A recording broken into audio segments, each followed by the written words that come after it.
अस्सलामुअलैकुम व्यूअर्स। आज मैं आपके लिए एक इंटरेस्टिंग वीडियो लेकर आई हूँ। आजकल मीडिया में हम सुन रहे हैं कि मुल्क बैंक करप्ट होने वाला है, डिफ़ॉल्ट करने वाला है और पाकिस्तान में हर तरफ अफरा तफरी फैलने वाली है। श्रीलंका के साथ हमारा कंपैरिजन ड्रॉ किया जा रहा है कि जैसे हालात श्रीलंका में हैं वही पाकिस्तान में होने वाले हैं। आप कोई भी न्यूज़ चैनल लगा लें, आपको यही बातें सुनने को मिलेंगी। बहरहाल इस वीडियो में हम आपको इसी रियलिटी को डिफरेंट एंगल से देखना बताएंगे ताकि लोगों के अंदर एक उम्मीद पैदा की जा सके, लोगों को अवेयर किया जा सके, उनको बताया जाए कि हालात से लड़ने के कई तरीके हो सकते हैं। हर हालात में एक अपॉर्चुनिटी होती है, बस आपने असल में उस अपॉर्चुनिटी को देखना होता है और उसको ग्रैब करना होता है। आज हम जो चीज़ आपके साथ डिस्कस करने लगे हैं वो आपको बहुत इंटरेस्टिंग और मज़े की लगेगी।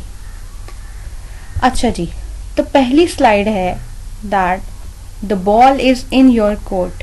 इस वक्त एक अपॉर्चुनिटी आपके दरवाजे पर दस्तक दे रही है। आप दरवाज़ा खोलें या ना खोलें ये आप पर डिपेंड करता है। वो अपॉर्चुनिटी क्या है? अच्छा, तो पाकिस्तान का एक बहुत ही बड़ा बैंक है, बहुत रिनाउंड बैंक जिसको आप सब जानते हैं, वो है एमसीबी बैंक। ये जो एमसीबी बैंक है, इसकी शेयर प्राइस आजकल मार्केट में बिल्कुल ही गिरी हुई है, बहुत नीचे है, क्योंकि आपको पता है कि इन्वेस्टर कॉन्फिडेंस जो है मार्केट का बिल्कुल नीचे है। मार्केट से पैसा बिल्कुल ड्राई हो चुका है। इसी के अंदर हमारे पास एक अपॉर्चुनिटी है। जो हम जो मिडिल क्लास लोग हैं, जिनके पास कुछ सेविंग्स हैं जो बहुत ज़्यादा नहीं होती, थोड़ी होती हैं, वो इस वक्त एमसीबी बैंक के शेयर्स खरीद लें तो उनको खातिर खा फ़ायदा हो सकता है। अच्छा जी, ये अब तो एक सादा सी बात है जो मैंने आपके साथ कही है। अब हम देखेंगे कि क्या कुछ बड़े बिजनेसमैन और हमसे ज़्यादा अक्ल शऊर रखने वाले भी ऐसा ही कर रहे हैं। आपको क्या लगता है? आपने इस बारे में अपनी राय का जरूर करना है। अब ये जो बिल्डिंग आपको अपने सामने नजर आ रही है ये एमसीबी की है, और आपको पता है कि आजकल एमसीबी शेयर्स की प्राइस गिरी हुई है, तो उसका एडवांटेज तो है वो उसके डायरेक्टर्स ले रहे हैं और वो बहुत ज्यादा बाइंग कर रहे हैं क्योंकि ये इस वक्त फेवरेबल प्राइस है। आपको लगता है कि क्यों बाइंग कर रहे होंगे वो? आपने इस बात का हमें कमेंट में जवाब जरूर देना है, ठीक है? तो इस वक्त जी मार्केट की सिचुएशन कुछ ऐसी है कि बायर्स जो हैं या डायरेक्टर्स आप कह लें, ज्यादा फोकस मेरा इसी चीज पे है कि एक्चुअली जो डायरेक्टर्स हैं एमसीबी के ही डायरेक्टर्स जो हैं वो शेयर्स, एमसीबी के शेयर्स की बहुत ज्यादा बाइंग कर रहे हैं क्योंकि प्राइस नीचे है। उनको लग रहा है कि बहुत फेवरेबल प्राइस है, कम प्राइस पे वो ज्यादा से ज्यादा शेयर उठा सकते हैं। इस वक्त आपकी स्क्रीन में एक चार्ट शो हो रहा है, ठीक है? ये शेयर प्राइस का चार्ट है। इसमें हमने आप देख सकते हैं कि प्राइस फ्लक्चुएशंस हैं, ठीक है? तकरीबन मई के स्टार्ट से लेकर अगस्त के स्टार्ट तक एमसीबी बैंक की प्राइस देखें किस तरह गिरी है। और यहाँ पर बिल्कुल जब बॉटम आउट हुई है अगस्त में, तो बहुत से बड़े बिजनेसमैन इस जगह पे आए और उन्होंने एक्सेसिव बाइंग की है, ठीक है? बहुत ज्यादा जो है वो उन्होंने यहाँ पे बाइंग की है क्योंकि उनको लग रहा है ये फेवरेबल प्राइसेस उनको यहाँ पे मिल रही हैं और यकीनन इसके पीछे कोई ना कोई बात तो होगी जो उन्होंने इतनी बाइंग की। अब आपको एमसीबी के शेयर्स का थोड़ा सा उनके पे आउट के बारे में बता देती हूँ, मैं छोटा सा ओवरव्यू देती हूँ। देखिए 2018 में फर्स्ट क्वार्टर में उन्होंने दिए, एमसीबी ने आपको पे किए 4 रुपए, फिर 4, यानी कि उन चारों क्वार्टर्स में एमसीबी ने 4 रुपए डिविडेंड, टोटल 16 रुपए डिविडेंड पे किया। 2019 की अगर हम बात करें तो फर्स्ट 3 क्वार्टर्स में उसने 4 रुपए पे किया यानी कि 12 रुपए, और लास्ट क्वार्टर में उसने दिए 5 रुपए, जो कि टोटल बनते हैं 17 रुपए। इसी तरह 2020 में उसने सारे क्वार्टर्स में 5-5 रुपए पे किए, जो कि टोटल उसने ईयरली कितना डिविडेंड दिया आपको? 20 रुपए का। और अगर हम 2021 की बात करें तो फर्स्ट क्वार्टर में आपके पास आते हैं 4 रुपए, देन सेकेंड, थर्ड और फोर्थ क्वार्टर में आपको 5-5 रुपए मिल रहे हैं, जिसका मतलब है कि आपको टोटल 2021 ईयर में 19 रुपीज मिले। अब इनकी आप देख सकते हैं एक्सलेंट पे आउट हिस्ट्री है, ठीक है? कहीं पे भी आपको बहुत ज्यादा फ्लक्चुएशन नजर नहीं आएगी इनके डिविडेंड पे आउट में। और मेरे पॉइंट ऑफ व्यू में ये रियल एस्टेट से बेहतर है क्योंकि आपको क्वार्टरली इसमें मिल रहा है। इंश्योरेंस पॉलिसी से भी बेहतर है, क्योंकि इंश्योरेंस पॉलिसी की सूरत में आपको एंड पे मिलती है कोई भी अमाउंट जब आपकी पॉलिसी मैच्योर होती है या खुदा ना खासा कोई भी मिसहैप वगैरह होता है। इसी तरह रियल एस्टेट की सूरत में भी, let me add one thing here, कि रियल एस्टेट की सूरत में भी आपको पैसे एक ही दफा जब आप अपनी रियल एस्टेट का कोई वाइंड अप करते हैं या कुछ भी इस तरह का उसको सेल परचेज करते हैं तभी आपको एक दफा पैसे मिलते हैं, ठीक है। और better than fix deposit. Fix deposit की अगर हम बात करें, ठीक है, आपको कुछ अमाउंट तो आती रहती है कुछ अरसे बाद, लेकिन उसमें आपकी प्राइस या जो एक्चुअल अमाउंट है वो नहीं बढ़ी होती। लेकिन यहाँ पे शेयर्स की अगर हम बात करें, यहाँ से आपको एक हर क्वार्टरली बेस पे आपको डिविडेंड भी मिलता है, और इसके अलावा आपकी जो शेयर प्राइस है वो भी अगर बढ़ती है तो आपको यकीनन फायदा ही होता है। अच्छा, अब मैं आपसे डिस्कस करती हूँ कि अगर हम बात करें कि पाकिस्तान की सिचुएशन बहुत खराब है और ये डिफॉल्ट करने वाला है, तो इसका तो मतलब है कि जितने बड़े बड़े बिजनेस एम्पायर हैं लोगों के यहाँ पे, या जो बिजनेस टाइकून है, उनको तो चाहिए कि यहाँ से अपना सारा पैसा इकट्ठा करें और बाहर चले जाएं। उनको तो यहाँ रहने की जरूरत ही नहीं है, क्योंकि डिफॉल्ट की सूरत में तो सारा पैसा डूब जाएगा उनका। लेकिन हमारे यहाँ एक बहुत बड़े बिजनेस मैन है मियां मंशा साहब, ठीक है। उनके दो बेटे हैं, मियां हसन मंशा और मियां उमर मंशा। अगर आप देखें तो उन्होंने, वो स्मार्ट बिजनेसमैन है, वो इस चीज को कैसे फोर्सी करते हैं, उन्होंने टाइमली डिसीजन लिया और उन्होंने देखें बहुत एक्सेसिव बाइंग की है। 28 जुलाई 2022 को मियां हसन मंशा ने 50,000 शेयर खरीदे, मियां उमर मंशा ने भी 50,000 खरीदे। इसी तरह 29 को उन्होंने हसन मंशा साहब ने 42,112 शेयर और उमर मंशा साहब ने 45,000 की बाइंग की। और 2 अगस्त 2022 को मियां हसन मंशा साहब ने 50,000 और मियां उमर मंशा साहब ने 47,671 शेयर्स की बाइंग की।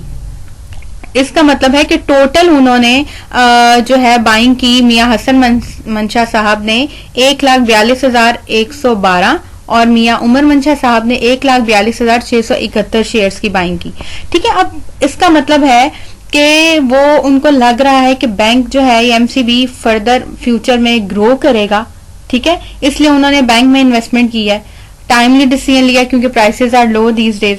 और इसका मतलब है कि कुछ तो ऐसी बात है जो उनको पता है, जो मुझ जैसे और आप जैसे आम आदमी को नहीं पता, कि अच्छे दिन आने वाले हैं, इसलिए यकीनन उन्होंने ये इन्वेस्टमेंट की है इस वक्त, ताकि मुस्तकबिल में, फ्यूचर में वो इससे खातिर ख्वाह मुनाफा कमा सकें, ठीक है।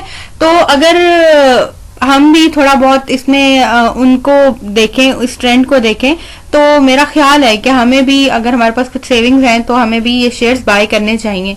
हाँ, उनके पास ज्यादा अमाउंट है, वो माशाल्लाह वेल्दी लोग हैं तो उन्होंने ज्यादा बाइंग की है। हमारे पास जितनी सेविंग्स है हम उनके अकॉर्डिंगली बाइंग कर लें। अच्छा जी, अगर हम यहाँ पे थोड़ा सा कंपैरिजन करें, इस स्लाइड में हमने थोड़ा सा एक टेबल ड्रॉ किया है कुछ हाइपोथेटिकल वैल्यूज के साथ, जिसमें हम कंपैरिजन करेंगे एमसीबी बैंक के शेयर्स का और रियल एस्टेट का, ठीक है। अब फर्ज करें कि एक इंसान जो है, हम में से बहुत से लोग जो हैं वो प्रॉपर्टी में बहुत अच्छा इन्वेस्ट करना चाहते हैं, और हम चाहते हैं कि हमें एक अच्छा प्लॉट इधर मिल जाए, कुछ हमारे पास पैसे होते हैं या कुछ सेविंग्स होती हैं, तो हम प्रॉपर्टी डीलर के पास जाते हैं और उससे कहते हैं कि हमें 10 मरले का एक प्लॉट ढूंढ के दो, ठीक है। और वो किसी भी बड़े शहर में, लाहौर, पिंडी, इस्लामाबाद, पेशावर, कराची, किसी अच्छी सोसाइटी में, आपको पता है कि 10 मरले का जो प्लॉट है वो तकरीबन, मैं 10 मरले की बात कर रही हूँ, 10 मरले का प्लॉट जो है वो तकरीबन करोड़ से 1.25 करोड़ के दरमियान होता है।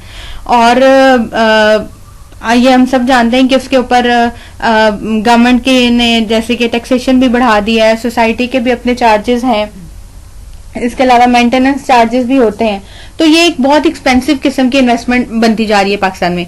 लेकिन अगर हम उस 1.25 करोड़ को देखें, करोड़ 1.25 करोड़ को, जिससे हमने 10 मरले का प्लॉट लेना है, तो हम उस 1.25 करोड़ के अगर एमसीबी के साथ कंपैरिजन करें तो एमसीबी के हमें 1000 शेयर तकरीबन उस 1.25 करोड़ के मिल जाएंगे, ठीक है। और वो 1000 एमसीबी का वो जो 1000 शेयर है वो तकरीबन हर 3 माह बाद हमें 5 लाख का मुनाफा देते हैं।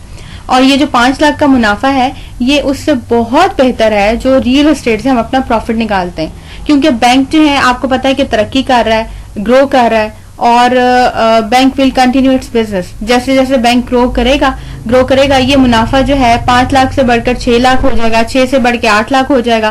तो ये एक तकरीबन हम इसको कह सकते हैं कि ये एक अंडे देने वाली मुर्गी है, जिससे हमारे रिटर्न जो है वो बढ़ता जा रहा है। ठीक है। इसी तरह अगर एमसीबी आज आपको 5 लाख दे रहा है तो कल आपको वो 10 लाख देगा, क्योंकि वो ग्रो कर रहा है ना, बढ़ रहा है। परसों आपको वो 20 लाख देगा।